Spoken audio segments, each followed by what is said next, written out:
Welcome to Trending Unpacked, the show that dives into what the world's been searching for and why it matters. Today, we're embarking on, well, a really fascinating deep dive. We're looking at a concept that's been lighting up the internet, bridging cultures, and honestly sparking some really interesting conversations, some quite fiery ones, too.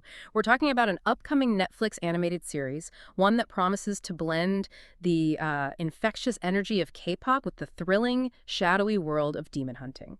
So let's unpack this intriguing blend. One, setting the stage. Introducing K-pop demon hunters. Okay, so at a glance, what exactly are we looking at here? Netflix is gearing up, right, for an original animated series called K-pop Demon Hunters. And the core premise, it just immediately grabs you. It's set in this alternate kind of reimagined Seoul, where female K-pop idols lead these incredibly dramatic double lives. Double lives is putting it mildly, yeah. Right. So by day, they're at the absolute pinnacle of global entertainment. You know, dazzling fans, the choreography, the fashion, the talent, just pure glamour. The whole package, the aspiration. Exactly. But then, by night, when the stage lights dim, the crowds go home. They're secretly protecting the world. From demons. As highly trained demon slayers. It's this mashup, isn't it? The hyper-polished pop world meets gritty supernatural action. Yeah. It's instantly intriguing, just feels like a really unique narrative opportunity waiting to happen. Oh, totally. And what's really fascinating here, I think, is how K-pop Demon Hunters isn't just some quirky standalone idea that popped up. It actually fits perfectly into Netflix's broader content strategy. It's quite sophisticated, really. Ah, okay. How so? Well, think about their huge ongoing investment in Korean content. This isn't random. Right, like Squid Game, all the K-drama. Exactly. Vincenzo, Crash Landing on You. The list goes on. They've seen that global interest explode. So this series is a calculated move. It's data-driven, aimed squarely at capturing and keeping those global youth audiences.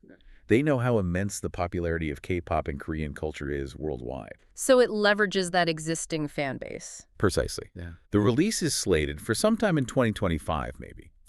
It's positioned to be a major play in their animation portfolio, which they're clearly trying to grow and diversify. Right. And this kind of content is just crucial for them. Yeah. It taps directly into those existing, highly engaged fan bases, K-pop fans, anime fans. It minimizes marketing friction, guarantees a passionate initial viewership. Okay, so it's less of a gamble for them. In a way, yeah. And it diversifies their animation beyond just Western styles, solidifies their international viewership, especially with younger viewers who are already deep into K-pop and anime culture. It's about creating content that really resonates across borders, builds loyalty, it reduces churn in this super-saturated streaming market. They're moving beyond just licensing content. They're actively co-creating or producing it with that global audience in mind from the start, making stuff that feels like it's made for them. Yeah. 2, the architects behind the world. Creators and production. That deeper strategic context, yeah, that makes a lot of sense. It's not just a cool idea, it's a strategic play. And it's not just the concept that's intriguing. The creative minds behind it are pretty compelling, too. We're looking at a Korean-American writing duo, right? Jenny Jean Lee and Danya Jimenez. They're the showrunners. Yes, and that's a really important detail. Their unique cultural background, their perspective. Yeah. It feels undeniably important here because, when Western platforms tackle non-Western cultures, there are often legitimate questions. How genuine, how nuanced is the representation going to be? Always a concern, yeah. So having Korean-American creators at the helm, it suggests, hopefully, a deeply informed understanding of both K-pop and the Korean culture they're weaving in. But beyond just, ticking an authenticity box, what specific benefits might that dual cultural lens bring to the story, the themes? Well, I think this point about Jenny Jean Lee and Danya Jimenez being Korean-American creators is honestly paramount. It really gets to the heart of who gets to tell the story and the nuances that come with that specific perspective. Their dual cultural lens doesn't just promise authenticity, though that's huge. It promises a unique interpretive filter. As Korean-Americans, they live at that intersection of two cultures daily. So they likely bring this intrinsic lived understanding of both sides. The K-pop phenomenon, the intense training, the global reach, the fan culture, the pressures, and the broader Korean cultural context, its mythology, social norms, maybe even specific humor. So it's more baked in, less like research. Yeah, exactly. They might be able to subtly weave in, say, Korean social commentary, maybe anxieties about idol life or that balance between tradition and modernity you feel so strongly in Seoul, and do it in a way that feels organic, not like a lecture, Okay. They can draw on the emotional core of being Korean American, which often involves bridging two worlds, perfectly mirroring the idol's double lives, right? Wow, that's a great point. And this could show up in more authentic character motivations, specific jokes, maybe nuanced portrayal of family or community. It allows for a genuinely respectful interpretation of the Korean elements, moving beyond just surface-level stuff. Not just stereotypes. Hopefully not. It means they're likely to integrate details that feel truly embedded, not just borrow, like maybe the specific patterns on a traditional outfit or the rhythm of Korean speech, even if the show's in English. And that's crucial for connecting with an audience that's getting really savvy about cultural representation. Yeah. Especially K-pop fandom, which is, very protective of its origins.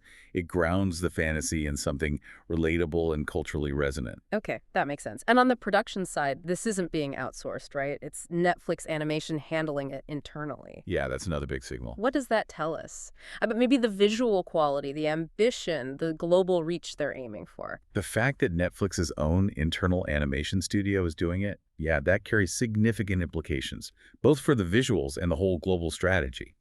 Netflix Animation has, well, pretty rapidly built a strong reputation. High production values, pushing animation techniques, doing diverse stuff like Klaus, Pinocchio, Arcane, Nimona. Right, some really acclaimed projects. Exactly.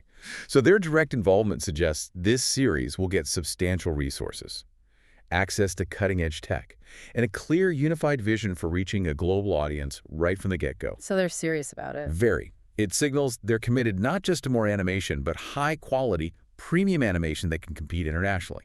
With Disney, Pixar, major anime studios, it means the visual storytelling, the character design, the world building, it'll likely be meticulously crafted. And because it's in-house, it's designed from the ground up for that global audience. It bypasses traditional distribution hurdles. It lands directly everywhere simultaneously for potentially hundreds of millions of subscribers. Maximum impact. Maximum impact, consistent branding. It's part of their bigger, aggressive push to be a major, self-sufficient player in global animation, reducing reliance on outside studios, owning the IP completely. So they clearly believe this specific project has major potential. A tentpole, maybe? It certainly indicates that level of belief, yeah. 3, a symphony of genres. Yep. Blending K-pop, mythology, and action. Okay, so let's really dive into the core of what this series is trying to do. The outline mentions fusing action, music, myth, and female empowerment. That sounds like, well, an incredibly dynamic foundation. So many possibilities there. It really is a potent mix. How do you see that combination, not just appealing to different groups, but maybe creating a whole new kind of narrative experience that pulls people in?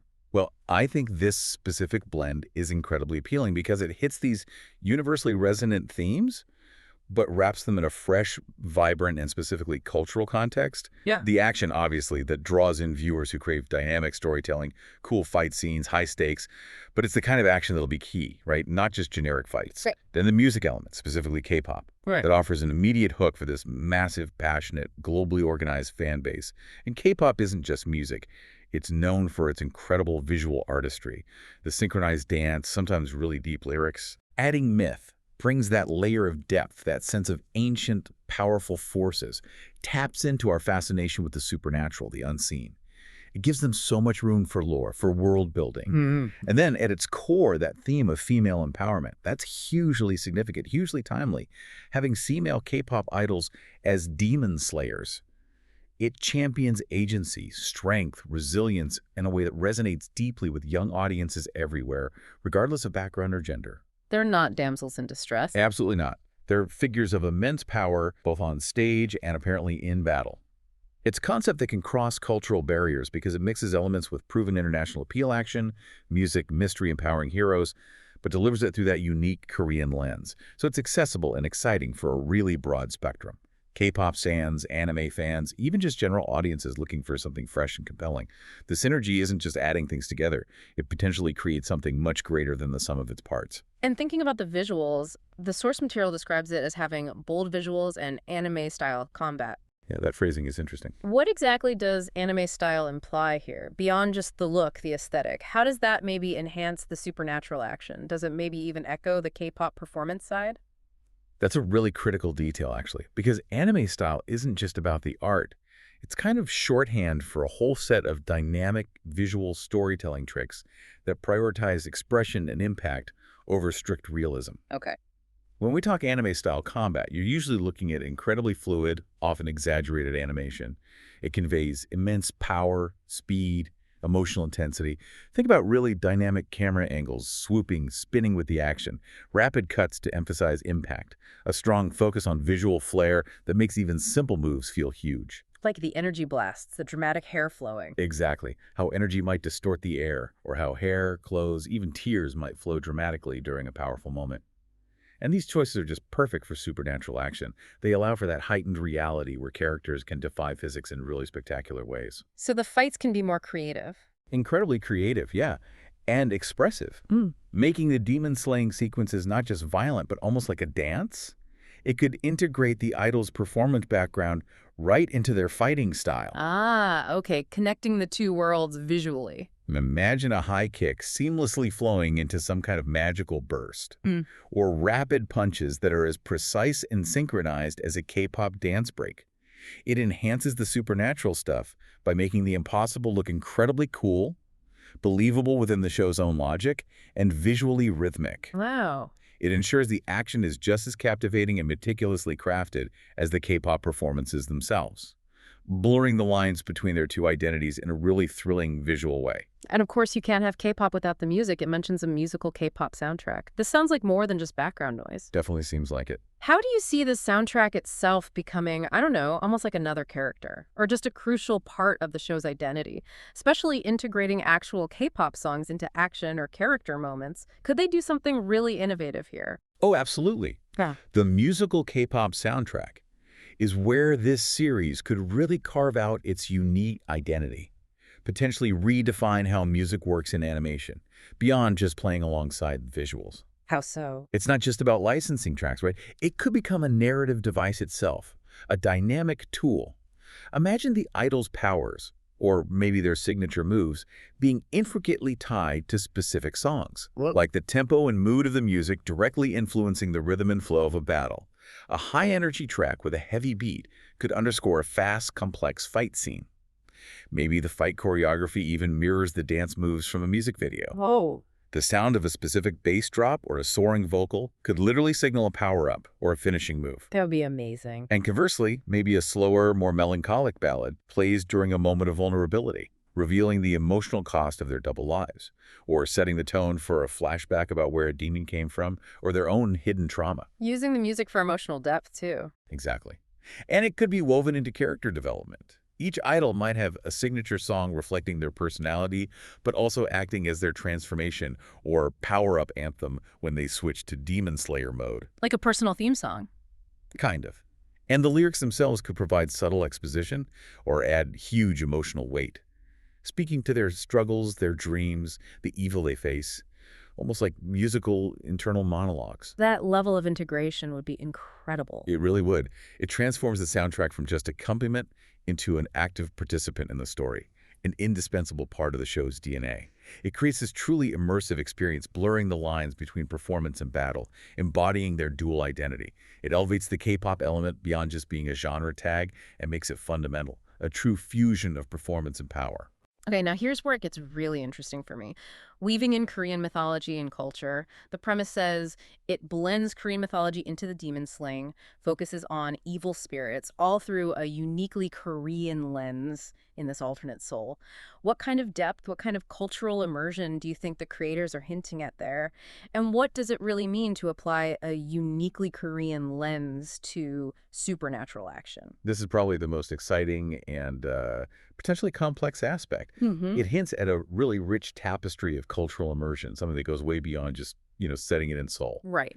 When they say uniquely Korean lens, it implies drawing directly, deeply from Korea's vast, nuanced, often quite haunting folklore. So instead of generic demons, maybe we see creatures straight out of traditional Korean mythology. Like what, for instance? Well, think Gwishin, usually ghosts of the dead, often tied to unresolved sorrow, maybe vengeful, connected to their earthly life. Right. Or Dokaibi, those mischievous goblins or nature spirits, sometimes good, sometimes tricksters, often linked to specific objects or places. Okay, I've heard of Dokaibi from K-dramas. Exactly. And maybe more specific types, Yeah. like Chienyo Gwishin, the spirit of an unmarried woman, often in white hanbok, seeking vengeance. Or the Daojil Gwishin, the egg ghost really unsettling, featureless face.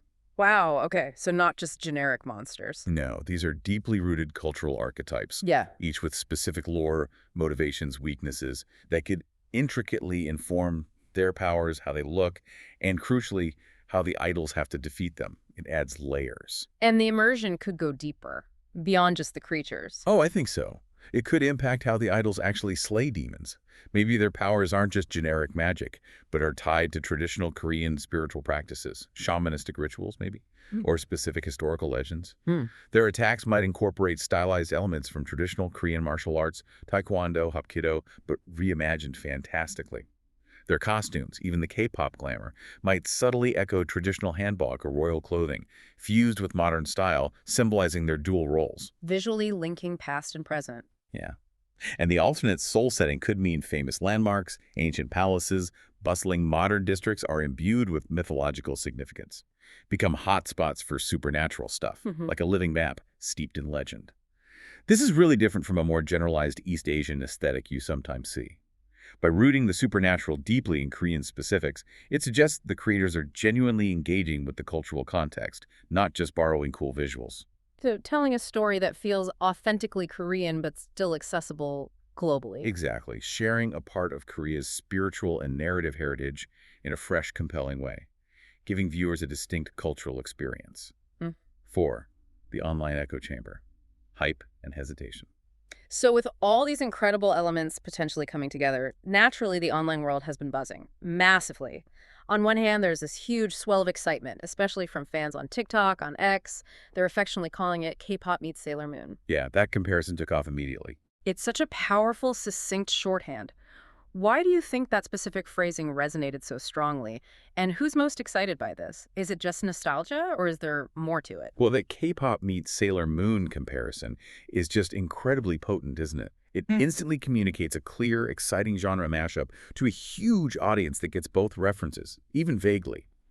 Sailor Moon isn't just iconic anime, it basically pioneered the magical girl genre globally.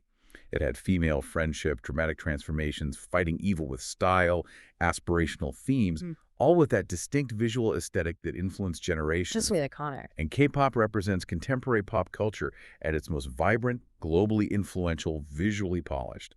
Known for captivating performances, dedicated fandoms, often uplifting messages. Right. So combining those two, it evokes powerful nostalgia for people who grew up with magical girl anime, but at the same time offers the fresh, modern, undeniably cool appeal of K-pop.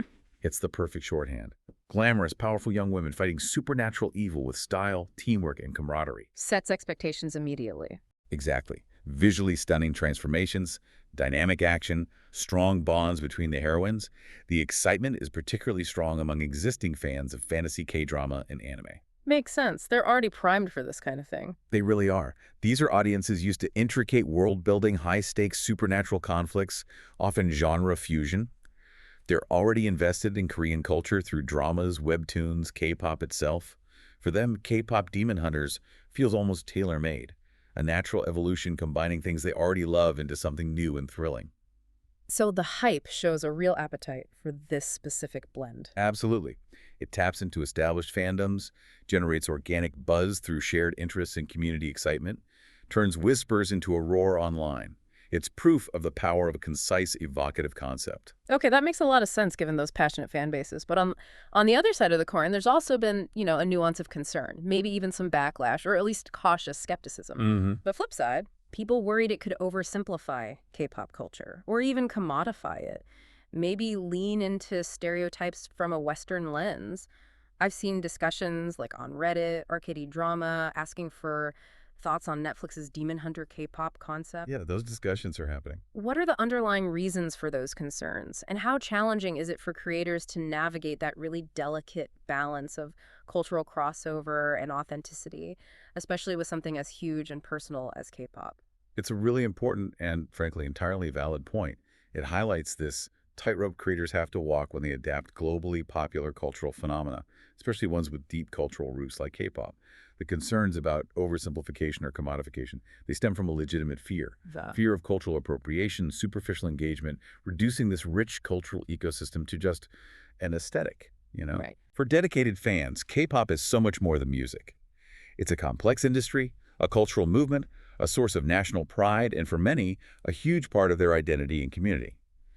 So when a Western platform or creators approach it, there's always that risk will they strip away the nuances, the socioeconomic context, the intricate fan culture, reduce it to a catchy backdrop or a convenient trope. Yeah, I can see that worry. And the worry about stereotyping from a Western lens is also profound.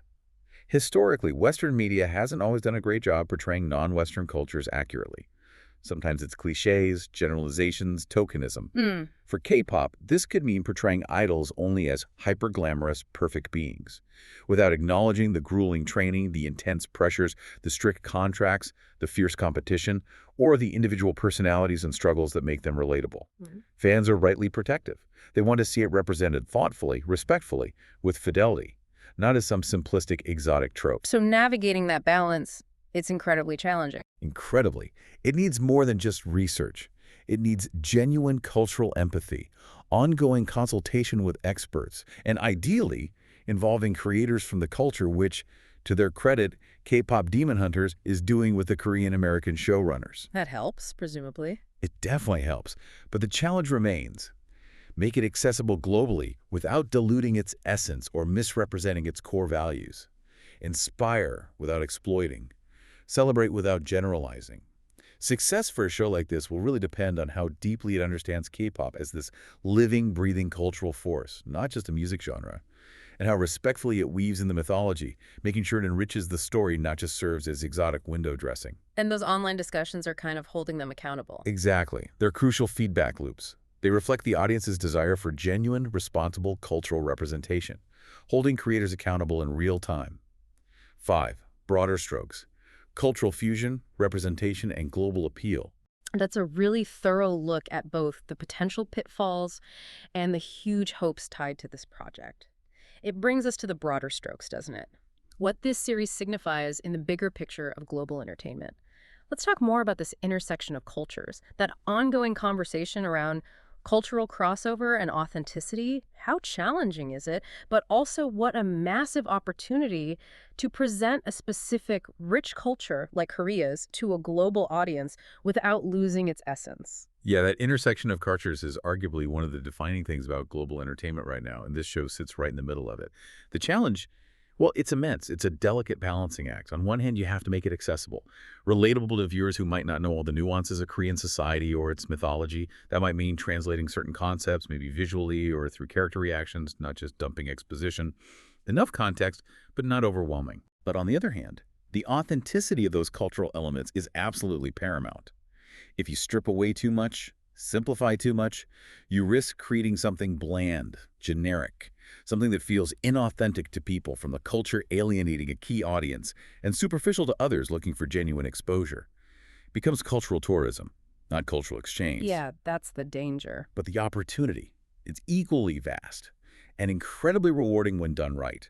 Cultural crossover can be so enriching. It introduces diverse audiences to new perspectives, unique art forms, different ways of telling stories. Broadens horizons. Exactly. For K-pop Demon Hunters, it's a chance to showcase the richness of Korean folklore, the dynamism of its pop scene, the unique vibe of an alternate soul, even subtle things like Korean humor or emotional expression. It allows for deeper understanding, appreciation, fosters global interconnectedness, maybe breaks down some stereotypes through nuanced storytelling. The cultural bridge. Potentially, yes. If it succeeds in keeping that authentic Korean essence while still engaging a global audience, it can be a powerful cultural bridge, promoting genuine exchange and appreciation. And this is where having those Korean-American showrunners is so valuable. They can act as cultural translators in the best sense, navigating that space between familiarity and revelation. And speaking of bridging things, this series really seems to exemplify that growing trend of genre-bending entertainment. Oh, for sure. Combining K-pop performance, demon hunting action, anime style, seemingly disparate elements. What's driving this trend? And what's the appeal of these hybrid genres to modern audiences? They seem to constantly seek novelty, complexity, stuff that defies easy labels. Yeah, the rise of genre-bending stuff like this is a clear reflection of evolving audience tastes and, honestly, more sophisticated storytelling. We're kind of past the point where audiences only want pure genres sticking rigidly to the rules. They crave novelty, unexpected combos, narratives that challenge conventions, offer something genuinely fresh. Why now, though? Several factors, I think. One is just content saturation. There's so much out there on so many platforms. Creators need a unique angle, that hook, to stand out. Merging genres lets them tap into existing fan bases, but offer something new and daring at the same time. Makes sense. A way to cut through the noise. And secondly, audiences themselves are just incredibly savvy now, discerning, multifaceted in what they watch. They consume widely different platforms, languages, cultures. Their tastes aren't confined to neat boxes anymore. True. People watch everything. Right. So for that viewer, a show combining K-pop idols and demon hunting isn't weird. It might be a dream come true. It speaks directly to their diverse interests. The appeal is in the complexity, the unexpected aha moments from the fusion. These hybrid genres offer layers, richer thematic exploration. Like here, the contrast between the hyper-glamorous controlled K-pop world and the raw, dangerous reality of demon slaying.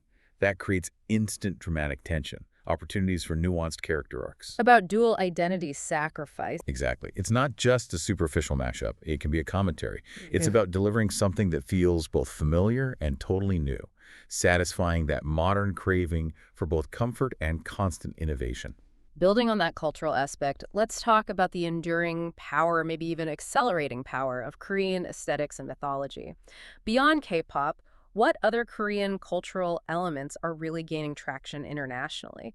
And how does this series tap into that, potentially amplify it, maybe act as a gateway for new audiences? It's undeniable, isn't it? Korean cultural elements beyond K-pop have steadily moved from niche interest into the global mainstream. And this series seems perfectly timed to capitalize on that, maybe even accelerate it. K-dramas, obviously. K-dramas are huge globally, yeah. Captivating storytelling, high production values across all genres. Rom-coms like Hometown Cha-Cha-Cha, zombie thrillers like Kingdom, social commentaries like My Mister. Webtoons. Webtoons and manhwa, definitely.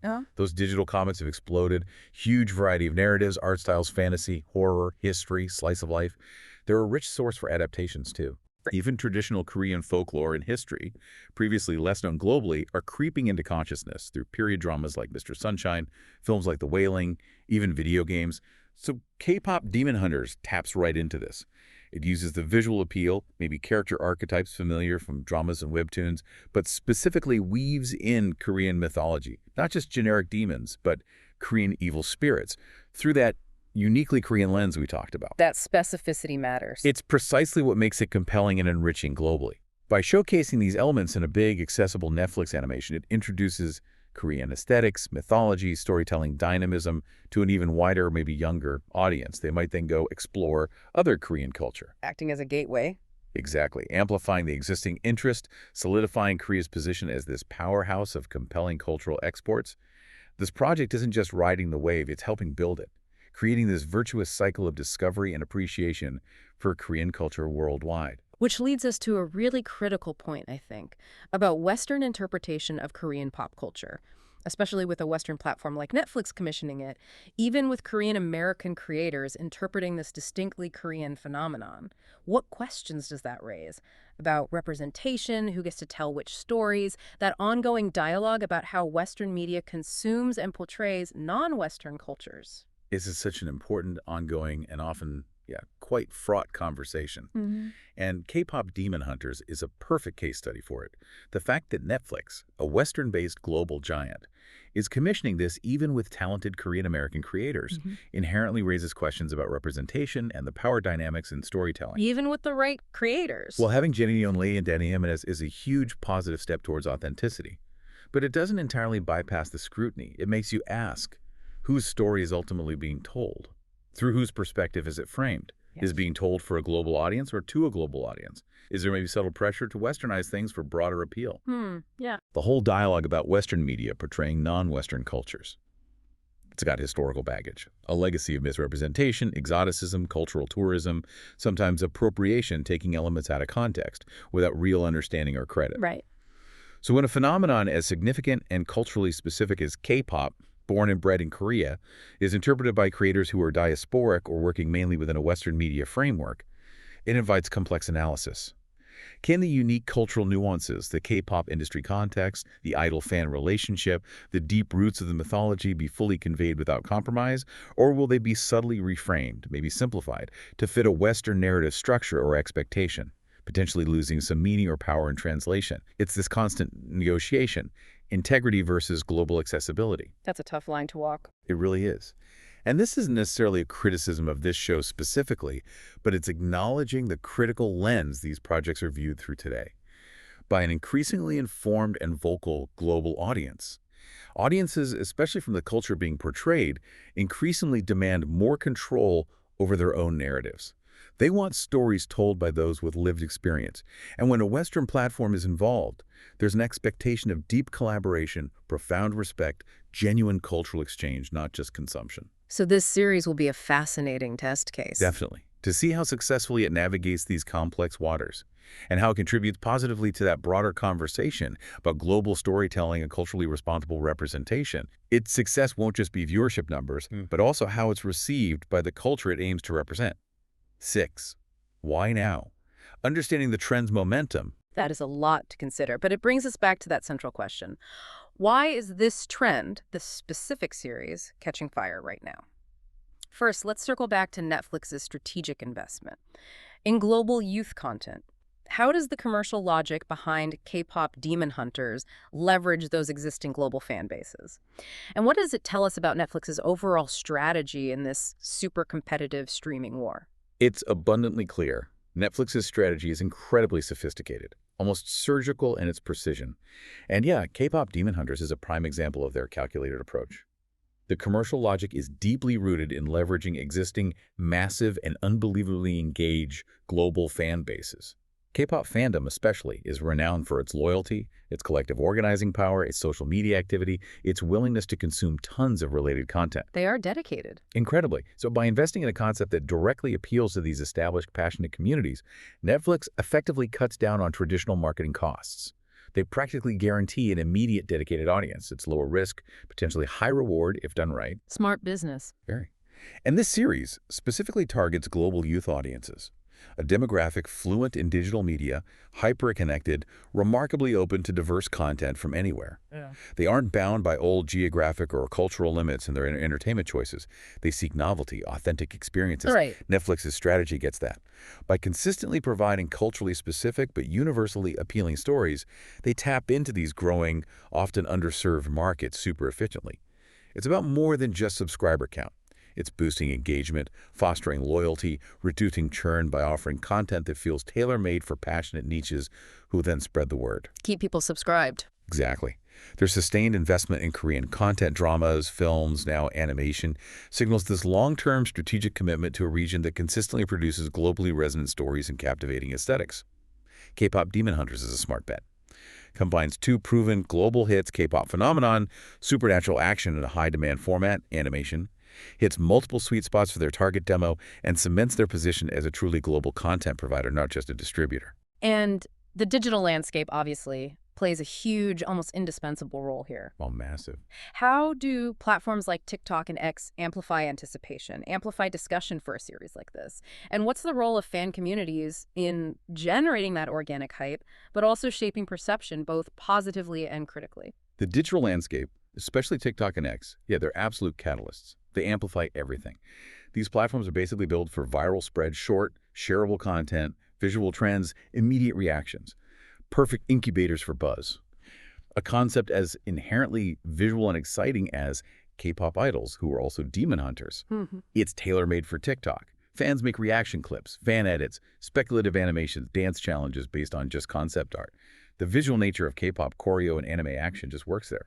On X, the conciseness allows for rapid-fire discussion, quick news spread, trending topics form fast, as fans share excitement, develop theories, speculate on casting, voice concerns. Moves quickly. So quickly. And fan communities are incredibly powerful. Not passive consumers at all. They're active, dedicated participants. Generating organic hype, acting as cultural arbiters, they dissect announcements, create amazing fan art, write fan fiction, engage in these spirited debates that keep the conversation going long before release. They're a critical, real-time feedback loop. Right, so the platform hears them. Yeah. Their initial reactions, positive or critical, can significantly shape public perception. even influence marketing or maybe creative choices later. That K-pop meets Sailor Moon thing, that wasn't just marketing. It was amplified and embraced organically by fans because it clicked with their interests, their shorthand. Social media allows this immediate, unfiltered global dialogue between creators, platforms, audiences, making the hype machine collaborative, though often chaotic and unpredictable. Early adopters become evangelists, and critical discussions gain traction instantly, impacting perceived success before anyone's even seen an episode. Finally then, what does all this buzz, this very discussion around K-pop demon hunters, tell us about the evolving palette of audiences globally? What kind of appetite are we really seeing? For diverse narratives, for audacious genre experiments, for culturally rich stories? And how is this series kind of a pulse check on the current state, maybe the future direction, of global entertainment? The conversations, the buzz, the anticipation, even the criticisms around this show. Yeah, they're a significant, insightful pulse check, reveals a lot about the evolving global audience palette. What we're seeing is this growing, undeniable, increasingly vocal appetite for diverse narratives. Stories that deliberately break from traditional, often Western-centric molds. Audiences aren't just content with one perspective anymore. They actively seek different voices, worldviews, storytelling traditions. This series, with its Korean setting, K-pop roots, authentic cultural lens, taps right into that desire for global diversity and cultural specificity. People want different stories. They really do. And it speaks volumes about their hunger for bold genre experimentation. The excitement for a concept blending K-pop's vibrancy with intense supernatural action in an anime style. It shows viewers are eager for stories that defy easy labels. They want novelty, complexity. They appreciate the creative courage to fuse seemingly disparate things into something coherent, compelling, unexpected. Not just mixing and matching. No, it's about finding those unexpected synergies that create new narrative experiences, new thematic depths. K-pop Demon Hunters clearly shows the global audience is sophisticated. They can appreciate layered narratives, entertaining, and deeply culturally resonant. It signals the era of culturally homogenous one-size-fits-all entertainment is definitely waning. A new era of richly varied, boundary-pushing content isn't just rising, it's actively demanded by consumers. So this is maybe a sign of things to come. I think so. This series, its concept, the discussions it's already sparked, it's a clear indicator. The future of global entertainment lies in embracing genuine cultural fusion, pushing creative boundaries with intent, and catering to an audience that's more globally connected, culturally curious, and critically aware than ever before. It's a reminder that good stories, told authentically and innovatively, can truly cross borders and connect with people everywhere, no matter their background or fandoms. Next time on Trending Unpacked, we body slam into nostalgia and controversy with the one and only Hulk Hogan.